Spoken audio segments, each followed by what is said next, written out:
Ladies and gentlemen, guys and girls, Dana White just announced that we have Ilia Topuria versus Charles Oliveira for the vacant lightweight belt. Now, my personal thoughts today, I will be sharing that, and let's get right into it. Now, with me being a bit of an Islam glazer, mate, yeah?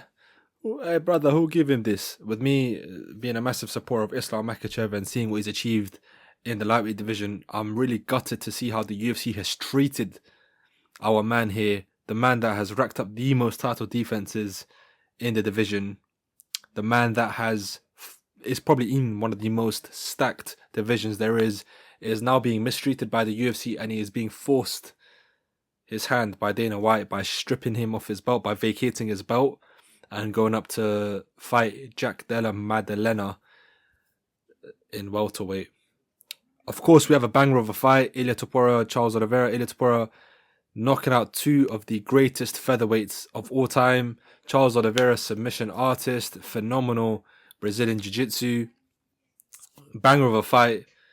But I think this fight, and I think many other people would have agreed with me here, when I say this fight should be for an interim belt.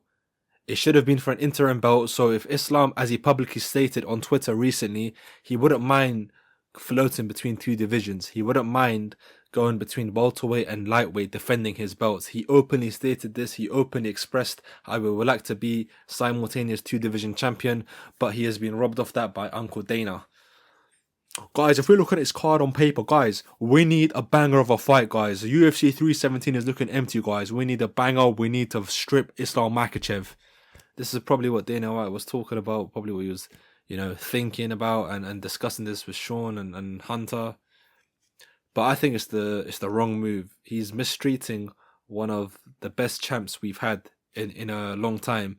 Especially when you look at the situation with Tom Aspinall and John Jones. You've got Tom Aspinall defending his interim belt. Who does that? Who defends an interim belt? You get the interim belt, champ doesn't fight, move on, it's for the belt. He's getting a title defense. He's getting title defenses on a paper belt. It's extremely disrespectful to Tom Aspinall with how the UFC is treating Islam Makhachev. They're making him strip the belt. Why are they not stripping John Jones? God knows why. But that's not the main focus of today's video. The main focus is who's going to be the new lightweight champ after Islam. And this is a very, very difficult question to answer. Because on paper, you compare their achievements and accomplishments, right? You look at Ilia Topuria, you look at his stats. He started off with a base in Brazilian Jiu-Jitsu, transitioned into boxing, and now he is a lethal in the pocket boxer and will knock your lights out. That's just the facts. Holloway has never ever been knocked out in his career, and Topuria delivered his first KO loss. Volkanovski's only ever been knocked out once, and that was by the pound for pound number one, Islam Makhachev. And hey ho, Topuria done it. So this little gremlin, this little Spaniard, hey, who's Joe? Is now challenging our boy Charles Oliveira. Hey, Charles, my name Charles the Bronx. My name Ilia to compagno. Ilia to Bronx, Charles Oliveira. I don't know what I just said, mate. I just put on a couple random words, smashed them together, trying to do a Portuguese accent. I probably butchered that really bad. I'm sorry, guys. Sorry for all the fellow Portuguese men and ladies watching this. But it's really tough to call, man, because as much as I love both, I like Islam a lot. I would have liked to see the Islam versus Topuria fight. But this is the fight I wanted anyways. Topuria versus Oliveira. Ideally, I wanted this to be for the vacant belt, so Islam had the chance to come back down and defend instead of being a two-time champion. I would have preferred him racking up title defenses, but it is what it is, man. We've got to accept it and move on. Dana's a bit of a harder sometimes, and we can't really say much. So yeah, as I was saying earlier, we discussed about Topuria and what he's good at. We know that he's really good at on the ground as well. And so is Charles. But Topuria hasn't really been tested on the ground yet. We had Diego Lopez and Movsar Evloev still left in the division. And I know Aljamain Sterling is there as well in the top 10. So I would have really liked to see Topuria get tested on the ground by these guys here, especially Mofsa. The performance Mofsa put on against Aljamain Sterling, those two gentlemen put on an excellent show of wrestling and ground game for the fans. So I'm disappointed to see Topuria didn't fight them, but he's going up against someone that's bigger. Charles Oliveira is definitely a big lightweight. He's facing a bigger he's facing a bigger fighter, and he's facing someone that's just as deadly on the ground. Because we saw Charles Oliveira's title run. He's extremely dangerous on the ground, and only one man didn't fear him on the ground, and that was Islam. So I'm interested to see how this matchup goes. If Charles if he's able to take Topuria down, because he probably can, he has the credentials to do it. If he takes Topuria down, it could be a long night for Ilia, because we don't know what his credentials are on the ground game. We haven't really seen him be tested early in his career. So this would be a good test for Ilia. If Ilia can somehow deal with Charles' grappling on the ground, if he goes to the ground, he's comfortable on his back, it goes to show that he's definitely the guy when it comes to fighting on the ground too. He's that guy. Whether we like him or not, we've got to respect him for that. But with Charles, he's proven to be chinny. You look at this man here, yeah. He's proven to be really chinny, and that's what I'm scared about, man. He'll take a shot and he'll go to the ground. We saw him against when he tried to flying knee Islam. Islam hit him with a check hook, and Oliveira went down, not thinking that Islam would probably follow through, because Dustin and Justin and these guys didn't. So against someone like Dustin and Justin, it might work where you get rocked and you go down and it's fine. But against someone as lethal as Ilia, who we all know his basis in grappling, will he follow through? Will he do what Islam did and just go right through to the ground and look for a submission as well? Because for Ilia to submit Oliveira is phenomenal. It's not something that fans would probably expect. It's not something I'm expecting, at least. So if Topuria can somehow, if he does do what Islam did and follows through and goes to the ground after rocking Oliveira and Oliveira's on the ground and submits him, then he's a bad man. He's a certified gangster. We cannot deny him of anything.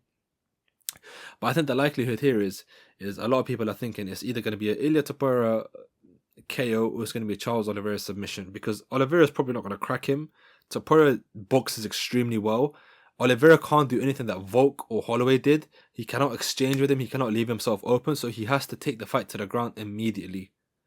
If you're a fighter in the lightweight division, you do not want to trade with Ilia.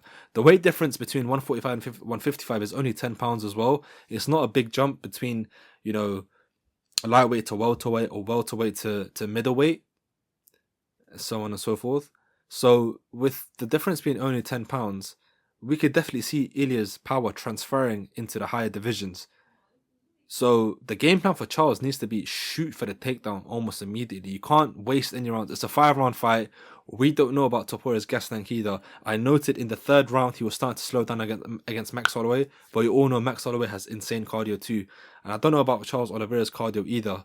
So ideally, Oliveira needs to shoot, get the takedown, and look for the submissions. Otherwise, I think if Oliveira can't get the submission by around round 2, maybe round 3, he'll lose. Round 4, round 5, Ilia will just circle and just look for the one punch is all he needs. One crack on the chin is all Ilia needs, and it's game over. It is nighty night for Oliveira. Mr. Dubronx will be dispatched and probably on a stretcher. Will be leaving on a stretcher. So it's a tough fight to call. My heart says Oliveira, my brain says Ilia. So I'm going to probably go with Ilia Topuria between round 2 and round 3 knockout.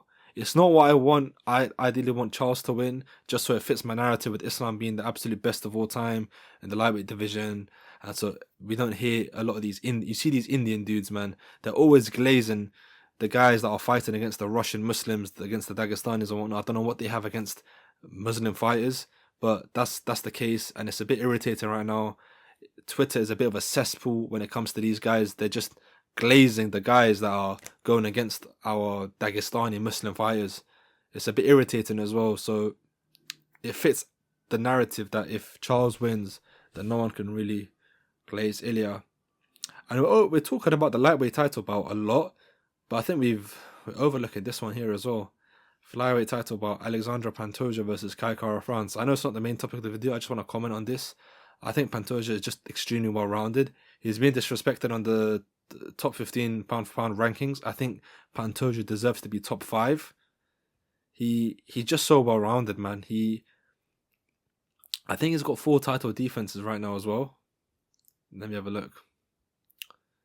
He hasn't lost the fight in a long time, man. He's got about 4 title defenses. He's really sharp, man. He doesn't have any much of a why am I stuttering for, mate? He doesn't have much of a weakness on any aspect of his game in mixed martial arts. So he's being disrespected a lot. Kai Kara France, he's got quite a bit of power, decent fella, but I don't think he matches. I don't think he's the level of Pantoja. We've seen Kai Kara France lose to Moreno as well. And I know MMA math doesn't always make sense. Moreno has lost to Pantoja too, and I was going to say, if we use that, MMA math, it will say that Kai Kara France isn't as good.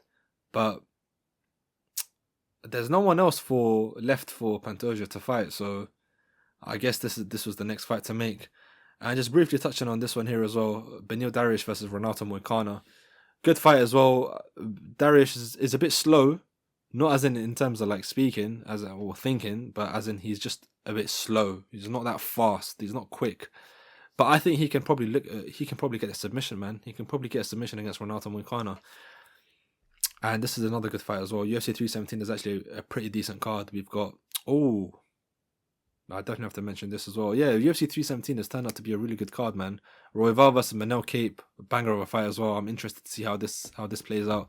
I'm not gonna call it. I'm not sure who's gonna win, in all honesty.